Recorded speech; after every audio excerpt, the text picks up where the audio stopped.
को आपने सुना है, क्या कहना चाहेंगे? भारत के यशस्वी प्रधानमंत्री नरेंद्र मोदी जी प्रत्येक माह के अंतिम रविवार को मन की बात के जरिए देशवासियों से संवाद करते हैं और वो इस कार्यक्रम को गैर राजनीतिक रूप से हमारे देश के खिलाड़ी, वैज्ञानिक, किसान, युवा, महिला, समाज का कोई भी व्यक्ति सामान्य से सामान्य अगर कोई विशेष उपलब्धि हासिल करता है तो उसको देश के सामने लाते हैं और जन सामान्य को प्रेरित करते हैं कि वो भी ऐसे काम कर सकते हैं। और इसलिए देश भर में प्रमुख उपलब्धियां जो देशवासियों ने हासिल की हैं, प्रत्येक माह उनको संग्रह करके और रिकॉर्ड करके जनमानस के बीच में लाते हैं। और भारतीय जनता पार्टी भी इस कार्यक्रम को प्रत्येक बूथ पर सुनने का कार्यक्रम करते हैं ताकि हमारी बूथ की कमेटी भी राष्ट्रीय स्तर, अंतर्राष्ट्रीय जो विषय चल रहे हैं उनके बारे में वो जागरूक हो सके, उनकी समझ बढ़ सके। क्योंकि भाजपा एक विचार के लिए काम करती है। मोदी जी राजनीति की भावना से अपने कार्यकर्ताओं को, जनमानस को जोड़ने के लिए इस तरह के कार्यक्रम का आयोजन प्रतिमाह करते हैं। उसी को सुनने के लिए हम लोग आज औरैया आए थे।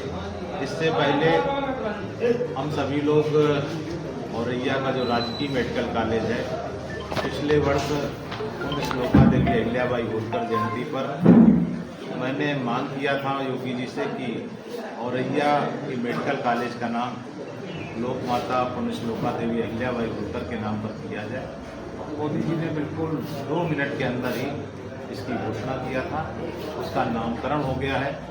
तो वहीं पर आज हम लोग लोक माता पुण्य श्लोका अहिल्याबाई होलकर की जयंती मनाने आए थे, क्योंकि इसी जिले में 2013 में अखिलेश यादव ने जो राजनाथ सिंह जी के शासनकाल में राजकीय महाविद्यालय विधूना था, उसका नाम बदल दिया था।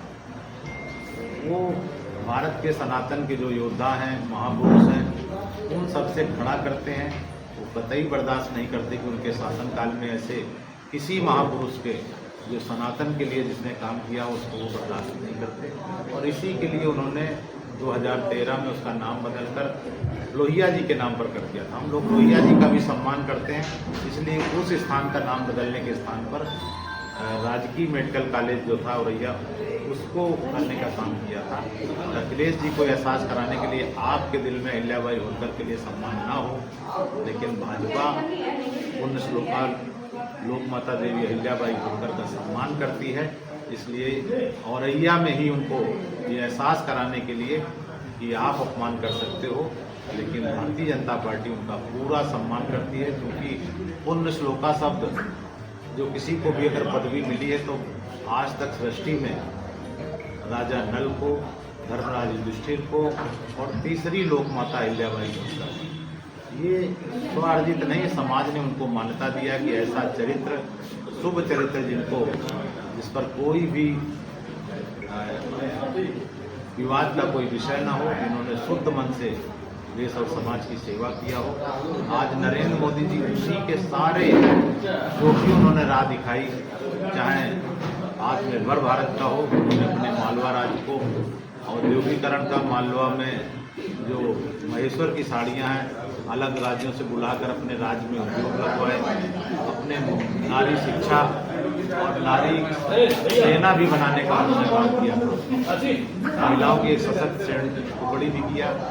अपने सनातन का जब मुगलों ने यहाँ के मंदिरों का विध्वंस किया था, तो मंदिर विध्वंस नहीं होता, उस समाज का जो उनके मानने वाले होते हैं उनके आत्मविश्वास का भी विध्वंस होता है, उनकी मना स्थिति का भी विध्वंस होता है। और जब पुनर्निर्माण होता है तो उस समाज के भी आत्मविश्वास और मना स्थिति का भी पुनर्निर्माण होता है। और अहिल्याबाई होलकर ने सनातन के लिए जो काम किया है कि आज तक सृष्टि में कोई भी उतना बड़ा काम नहीं किया है, उन्हीं के राह पर चलते हुए आज मोदी जी भी कर रहे हैं। और भविष्य में मैं कह सकता हूँ कि चौथे पुण्य श्लोक के रूप में अगर याद किए जाएंगे तो वो नरेंद्र मोदी होंगे, क्योंकि नरेंद्र मोदी ही अहिल्याबाई होलकर के नीतियों का शब्द सा, अक्षर सा पालन करके आगे बढ़ रहे हैं। और वो भारत के निर्माण में जो अहिल्याबाई होलकर के बताए मार्ग पर हैं, आज हम सब लोग मोदी जी को और विशेष तौर से योगी जी को, पूरी सरकार को, ब्रजेश पाठक जी के जिन्होंने मेडिकल कॉलेज में अहिल्याबाई होलकर का नाम करके जो सेवा का भाव दिया कि वहाँ पर आने वाले सभी मरीजों की, वहाँ के डॉक्टर, जो स्टाफ है, जैसे ही पुण्य श्लोका अहिल्याबाई होलकर का नाम आएगा उनके मन में वो भाव होगा, एक अच्छी तरह से वो सेवा करेंगे। और मैं सरकार के माननीय मुख्यमंत्री जी को भी धन्यवाद देता हूँ, ब्रजेश पाठक जी को, केशव जी को, माननीय पंकज चौधरी जी को, जो इस सोच के साथ कि अहिल्याबाई होलकर के विचारों के आधार पर संगठन और सरकार को आगे बढ़ा रहे हैं। बहुत बहुत सर, देखा जा रहा है कि मेडिकल कॉलेज बनने के बाद कुछ ऐसी जो सुविधाएं हैं, जो जैसे दिल के मरीज हैं उनको हायर सेंटर 100 से 125 किलोमीटर दूर रास्ता तय कर कर उन्हें इलाज मिल रहा है, इस तरह की डॉक्टरों की तैनाती नहीं है, ये कब तक हो जाएगी? देखिए, मोदी जी और योगी जी की सरकार में पहले 1 डिस्ट्रिक्ट 1 माफिया होता था, 1 डिस्ट्रिक्ट 1 मेडिकल कॉलेज हो रहा है, सभी जगह पहुंच रहा है, मेडिकल कॉलेज बन रहे हैं, डॉक्टर तैयार होंगे, मेडिकल की सीटें बढ़ी हैं, सुविधाएं बढ़ने का क्रम क्रमशः लगातार जारी है।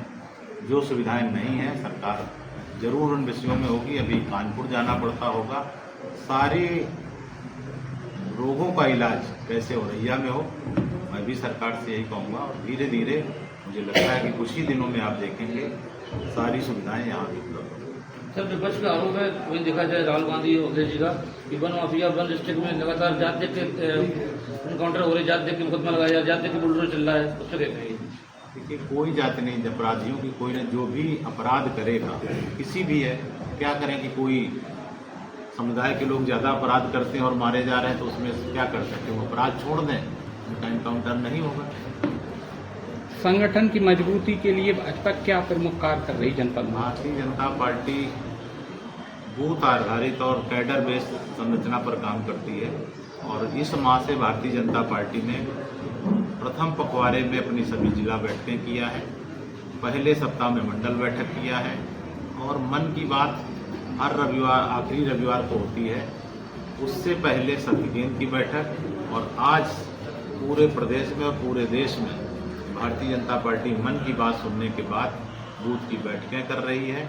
और बूथ आधारित संरचना, क्योंकि बूथ जीता तो चुनाव जीता, युद्ध का मैदान बूथ होता है, इसलिए हम लोग बूथ को अपने मजबूत करने के लिए संगठन आधारित संरचना करेंगे। आगामी 2027 के चुनाव में आप लोग जनता के बीच किन मुद्दों को लेकर जाएंगे? सत्तारूढ़ दल जब चुनाव में जाता है तो अपनी उपलब्धियों के साथ जाता है।